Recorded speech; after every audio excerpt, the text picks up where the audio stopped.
కరీంనగర్ పార్లమెంట్లో గెలుపవరిది. వెలిశాల రాజేంద్రరావు కాంగ్రెస్ పార్టీ నుంచి పోటీ చేస్తూ ఉన్నాడు. వినోద్ కుమార్ బీఆర్ఎస్ పార్టీ నుంచి పోటీ చేస్తూ ఉన్నాడు. Bandi Sanjay Kumar sitting MP Bharatiya Janata party నుంచి పోటీ చేస్తూ ఉన్నాడు. కాంగ్రెస్ పార్టీ అధికారంలో ఉన్న పార్టీ అభ్యర్థిని పెట్టడానికి ఆలోచించారు, 100 రోజులు ఆలోచించారు వాళ్ళు. అరే బండి సంజయ్ని ఢీ కొట్టాలంటే బలమైన నాయకుడు ఉండాలి, ఆర్థికంగా బలంగా ఉండాలి, ఆయన ఢీ కొట్టగలాలి అని ఆలోచించారు. ఈ ఆఖరికి ఎవరిని పెట్టినా కానీ బండి సంజయ్ గెలిచే అవకాశం ఉంటుంది, ఎవరికో ఒకరు టికెట్ ఇచ్చి పడేయరని చెప్తే ఇక చివరి నిమిషంలో ఈ వెలిశాల రాజేంద్రరావుకు టికెట్ ఇచ్చారు. ఈయన కూడా ఎవరికి తెలియదు గ్రౌండ్లో. వెలిశాల రాజేంద్రరావు గ్రౌండ్లో ఎవరికి తెలియదు. ఇక వినోద్ కుమారు మాజీ ఎంపీ 2014లో ఎంపీగా గెలిచిండు. ఈ పార్టీ గురించి ఎవరు ఆలోచిస్తలేరు. అరే అయిపోయిన పార్టీకి మనం ఎందుకు సపోర్ట్ చేయాలి, ఇప్పుడు ఈయనను గెలిపిస్తే ఈయన ఏమైనా చేసే అవకాశం ఉంటుందా, ఈయనకు ఓటు వేయడం వల్ల మా ఓటు వేస్ట్ అవుతూ ఉంది కదా అన్న ఆలోచనలో వాళ్ళు ఉన్నారు. ఇక బండి సంజయ్ కుమార్ గురించి మాట్లాడుకుంటే నేను చాలా పార్లమెంట్ సెగ్మెంట్లలో తిరుగుతూ ఉంటే కొంత అభ్యర్థి పైన వ్యతిరేకత కనిపించింది.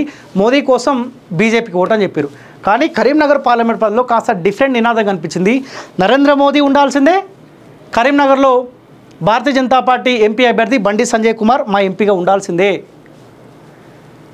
నేను ఒక గ్రౌండ్లో 100 మందితోటి మందలిచ్చే మాట్లాడే ప్రయత్నం చేస్తే 100 మందిలో ఒక్కరు కాంగ్రెస్ పార్టీకి ఓటేస్తామని చెప్పారు, ఒక్కరు బీఆర్ఎస్ పార్టీకి ఓటేస్తామని చెప్పారు. దాదాపు 98 మంది మా బండి సంజయ్ కుమార్ ఉండాల్సిందే, దేశంలో నరేంద్ర మోదీ ఉండాల్సిందే, ఆయన చేసిపోవటం అంతా ఇంత కాదు, ఒక కార్యకర్త స్థాయి నుంచి భారతీయ జనతా పార్టీని అధికారం దిశగా ఆయన తీసుకెళ్తా ఉంటే పార్టీ అధ్యక్ష హోదా నుంచి ఆయన తప్పించిందని చెప్పి కొంత బాధపడుతూనే సో ఖచ్చితంగా ఆయన గెలిపించుకుంటాం అన్న ఆలోచనలో కరీంనగర్ పార్లమెంట్ పరిధిలో ఉన్న ప్రజలు ఉన్నారు. మీరు రాసి పెట్టుకోండి, బండి సంజయ్ కుమార్ గారు 2019లో ఏ మెజార్టీ అయితే వచ్చిందో రేపు జరగబోయే ఎంపీ ఎలక్షన్లో దానికి డబల్ ఆర్ ట్రిపుల్ మెజార్టీ కూడా వచ్చే అవకాశం ఉంటుంది. ఎవరు ఊహించారు, ఎందుకంటే ఆ కరీంనగర్ ప్రాంతంలో అంత వేవ్ కనిపిస్తుంది. అరే వ్యక్తిగతంగా ఎంత మంచి పేరు ఉందంటే నాకు అనిపించింది, అరే నాయకుడు అంటే బండి సంజయ్ కుమార్ లాగా ఉండాలి కదా, ఒక లీడర్ అంటే ఈ తరహాలో ఉండాలి కదా. నిజంగా చాలామంది రాజకీయ నాయకులు బండి సంజయ్ కుమార్ని చూసి నేర్చుకోవాలి, చాలా నేర్చుకోవాలి. కడుపు నిండా మాట్లాడతాడు, ఎవరినైనా సరే చిన్న పెద్ద అనేముండదు, అన్న దిగకుండా మాట్లాడతాడు, ఎవరినైనా అన్న అంటాడు. ఏ కార్యకర్తకి ఇబ్బంది వచ్చినా ఇమీడియట్లీ అక్కడ వాలిపోతాడు. నేను 2-3 సార్లు ఆయనతో మాట్లాడే ప్రయత్నం చేసిన, ఆయనకంటే నా ఏజ్ చాలా చిన్న, అయినా రామన్న అని మాట్లాడతాడు. కరీంనగర్ ప్రాంత ప్రజలు ఆలోచించాలి.